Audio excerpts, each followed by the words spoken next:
Hold up. Don't click off of the video yet. I know I got a picture of Isaiah Likely over there, and it says 10 tight ends to avoid yet. Give me a chance. I hate the first. I don't like it either, okay? But there's reasons for it.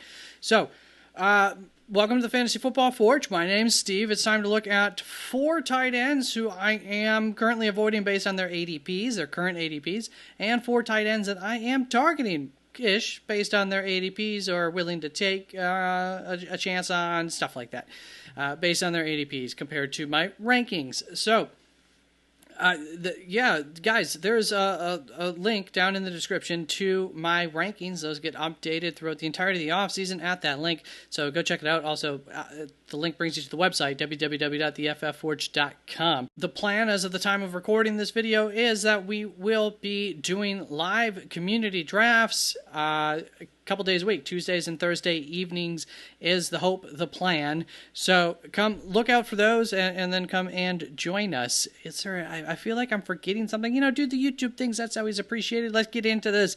Talking about Isaiah Likely here as my first void. Like I said, I don't love it, and I have him ranked 32nd right now. That is going to change. When I did my tight ends, I kind of screwed up on how I like to do it. So currently it's ranked like how I think if there's a group of tight ends ahead of the group that Isaiah Likely is in that are tight ends with a high floor, no ceiling. They're going to get some points and stuff because they're the starting tight end on their rosters and everything like that, but they're just not going to be fantasy viable under any circumstance. And then there's the group that Isaiah Likely's in, which are guys where if something goes right, like an injury to a starting tight end on their roster, which I think is what's needed for Isaiah Likely this year, then they could be quite good and will be top waiver wire options, or because you have them on your roster, they'll be really, really good tight ends that you can trust. And I think we all know that Isaiah Likely is a fantastic tight end. I love him. Liked him coming out of the draft. Currently going 17th. To me, that feels a little bit rich. He did finish 2024 as a top 20 tight end, though, so based on that, I get it. He did have the 8th highest touchdown rate, however, at 14.3% amongst qualifying tight ends, which does concern me. That's something that you would typically anticipate that to come down a little bit. It may not. I tend to think I don't know about the touchdown rate, but my big concern for Isaiah Likely this year is that I don't think that Baltimore is going to be in 12 personnel as much as they were in 2024. They went out, they got DeAndre Hopkins, they have Rashad Bateman, they have Zay Flowers. I think those 3 are going to be on the field more. I think they're going to be in a 3 wide receiver set more often than they were last year, which would take almost all the luster off of Isaiah Likely if that's the case. So I'm fine with you betting on it. Once again, I don't think he should go undrafted like a tight end 32 would suggest, but don't go getting him late expecting him to be able to do anything for you realistically. Even if he is the tight end, top 20 tight end next year in 2025, just like he was in 2024, that's not really a usable tight end in fantasy. You kind of need really the only ones are the top 6, 7, 8. I think this year there's 9 of them that I feel pretty comfortable with, but after that they don't do anything for you. That's going to bring us on to my next tight end that we're going to avoid based on the ADP, and that's a big one here. Jonnu Smith, I have him ranked 20th after the trade. He was traded recently, and I assume that has a lot to do with this because I did like him much higher. I think I probably had him ranked 9th prior to moving him back. He finished 2024 6th amongst tight ends. He finished 2023 19th amongst tight ends, and that was when he was with Arthur Smith in Atlanta, who is now the offensive coordinator in Pittsburgh, where he was traded to.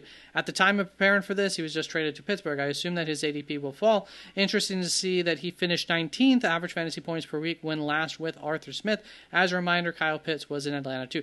So I ranked him 20th. It's interesting because, hey, the last time he was with Arthur Smith, that's about a correct ranking. But nonetheless, he's going to get some usage in this offense. It's not going to be anything spectacular, I don't think, with everything going on in that offense and other players in that offense, a tight end already there.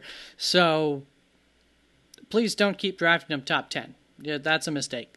But I assume we all know that. That's going to bring us on to my 23rd ranked tight end in Jake Ferguson. You're drafting him all the way up on average at tight end 16. He finished 2024 somewhere between tight end 18 and tight end 23. My consistency rankings liked him more than average fantasy points per week, meaning he was 18th via my consistency rankings, 23rd via average points per week, which for tight ends, you'd actually rather the more inconsistent guy at that point in the rankings. With the potential that Dak Prescott could miss several games at the start of the season, I'm going to be avoiding Jake Ferguson at tight end 16. It's just a little rich for my blood, given the year we're coming off of, given the fact that, once again, at this point, expecting Dak Prescott to miss some games. We'll see if that holds weight or not. If not, I'll get a little bit more high up on Jake Ferguson and in general, everybody in that offense. If you're drafting him this high, I think that you're drafting him at his ceiling, which isn't great. That's going to bring us on to the fourth, the last tight end that we are going to be avoiding here is Tyler Warren at tight end 11. I've been ranked 15th. The 14th player off the board in 2024 NFL draft was Tyler Warren, and he is very talented, and that's how he got drafted that high in the draft. No doubt about that. I like him. But what kind of confidence do we have in him being a tight end 1 given the quarterbacks that will be throwing the ball to him? It's highly likely that both of them will play throughout the entirety of the season, so there's also going to be some of that, different quarterback play throughout the year. And I think that there's a lot of competition for targets on this roster. You've got Michael Pittman, you have Josh Downs, you have Alec Pierce, and you also have Adonai Mitchell, who his production does not match how good he was. I'll still put good in quotes there. I don't want to overstate anything. But Adonai Mitchell, I'm not giving up on him. There was a lot of targets where he was wide open. The ball didn't find him. Why that concerns me, when you look back historically here at like the rookie tight end seasons that are fantastic, you're looking at Sam Laporta and Brock Bowers in recent memory at least, but really, I mean, that's kind of more of a recent trend that tight ends work out as rookies. They were clear top 1 or 2 targets on their rosters. I think it's hard to call Tyler Warren a clear top 1 or 2 target on his roster. Those rosters had very poor wide receiver rooms. I think this is a rather good wide receiver room. I know it doesn't... I mean, I love Josh Downs, so I think it's a very good wide receiver room. I think it's asking a lot for Tyler Warren to pay off as a tight end 1. At the same time, once you get past the top 8 tight ends, it looks like I've settled on this year, I do think anything could happen. It's open waters, so do whatever your heart tells you to do. And that's going to bring us on to 10 tight ends. Why do I have the number at 10? Oh my gosh, it's 4, ladies and gentlemen. You know that. I knew that. I forgot to update that and didn't really notice it. Did I announce it like that earlier? Oh, Jesus. Terrible. All right, we've got that recentered at the appropriate amount of tight ends that we are targeting here. All right, I'm going to try this for like the 4th time because I keep realizing that I'm not updating pictures. I got a 10 up there instead of a 4 for the tight ends. Terrance Ferguson, I have him ranked 21st overall, so very good chance that, we're not even drafting him even if we do like him as much as I do. But he's going all the way back as ADP tight end 36. Terrance was my 3rd favorite tight end in the 2025 NFL draft, and with the 46th pick of the 2025 NFL draft, the Los Angeles Rams basically validated that by making him the 4th tight end off of the board. I believe that he's going to win the starting job in Los Angeles for the Rams. He's an excellent receiving tight end. That's his strength. Just look at that body build. That's what he does. I think he'll be the 3rd target for Matthew Stafford on this team, right behind Puka Nacua and Devontae Adams, or behind Puka Nacua and Devontae Adams. If this happens, there is some real potential for T. Ferguson, Terrance. So I am obviously not ignoring that with my rankings, and he's on the radar, and if there's a situation where I'm taking a 2nd tight end with like my last pick in a draft, he's probably the guy that I'm going to take with that pick. Probably. Or it could be Isaiah Likely, who I had on my avoids list. That would be absolutely fine too if he's available there, because obviously with an injury situation, he becomes incredibly valuable. Let's bring us on to my next tight end here. You may recognize him, you may not, because he's also a rookie. Mason Taylor. I have him ranked, get this, I'm ranked 13th overall.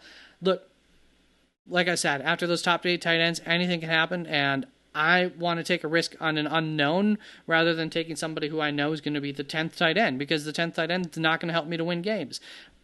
But a top 7 tight end, well, So Mason Taylor, ADP, going 25th. So, hey, at least in general speaking here, I mean, he's only taken 4 picks before Terrance Ferguson, yet he's going 11 spots higher in ADP. He's obviously got a little bit of pub going behind him there at ADP 25 for rookie tight end. The consensus third tight end in the 2025 NFL draft, may I add that, so that's why generally people are a little bit higher off on him this offseason. People were higher on him pre-draft. I had him tied with T. Ferg, but I had him behind T. Ferg. And the thing is like, I understood what people saw on him. That's why I ended up having him tied with T. Ferguson. He went to the best single situation of any of the rookie tight ends in this draft, I believe, when he got drafted by the New York Jets. When you want a tight end who could have a Sam Laporta or Brock Bowers-esque rookie fantasy season, this is the situation that you're looking for. Behind Garrett Wilson, there is nobody in the wide receiver room. With all due respect to Josh Reynolds and Alan Lazard, I think that they're both very good football players. I think they both do some great things on the field, but they're not exactly high-volume kinds of targets. Breece Hall is a good guy out of the backfield and could out-target Mason Taylor. Possibly, though, if Mason Taylor is everything that they're hoping that he is, I think that he could out-target Breece Hall once again as the second most targeted receiver in this entire offense.